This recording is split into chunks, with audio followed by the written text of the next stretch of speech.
mamá y mi mujer, mi casa, mi auto, la empresa donde yo trabajaba, Elma, empresa Línea Marítimas Argentina, hoy que la regalaron.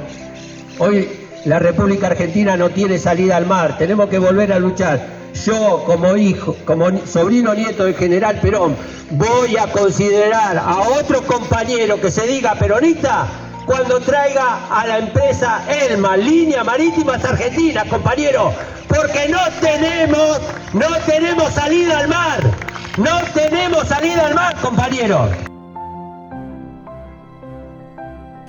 Estoy bastante emocionado, esta es mi primera vez acá, es decir, cuando se empezó a hablar de esto, para mí fue una sorpresa porque nosotros veníamos caminando con Héctor en otra idea que tiene que ver también con dar voz a los que no tienen voz, que es unir a los comunicadores alternativos, es decir, todo lo que sea la comunicación alternativa frente a los medios hegemónicos que permanentemente nos inundan la mente a cada uno de nosotros.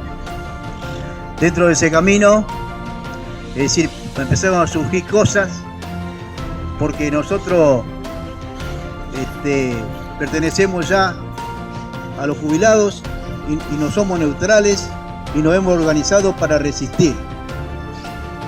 Primero, como acá dijo, como recién dijo Bertolini hace un rato, nosotros, es decir, considerábamos que la construcción del poder surge desde abajo, es el pueblo el que tiene que ser protagonista y salimos a enfrentarlo ya en ese momento al tierno de Alberto.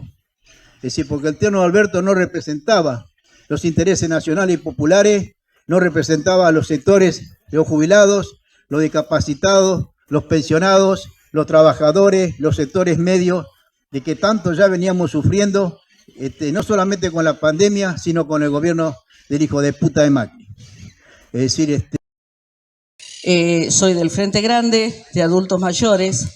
Vengo en representación de las mujeres jubiladas, de las mujeres que están siempre al costado, las mujeres que tienen una historia que siempre es fea. Por ejemplo, hoy contó algo la chica que cantó, la señora que cantó, y esa es una historia lamentablemente común para todas las mujeres en este país, que ya los venían viviendo nuestras abuelas, nuestras bisabuelas, ser solamente la máquina de parir y seguir trabajando y soportar golpes, hambre, injusticia. Entonces, hay cosas que en el gobierno de Cristina se hicieron y se hicieron muy bien. Por ejemplo, empoderar a la mujer. La mujer tiene que aprender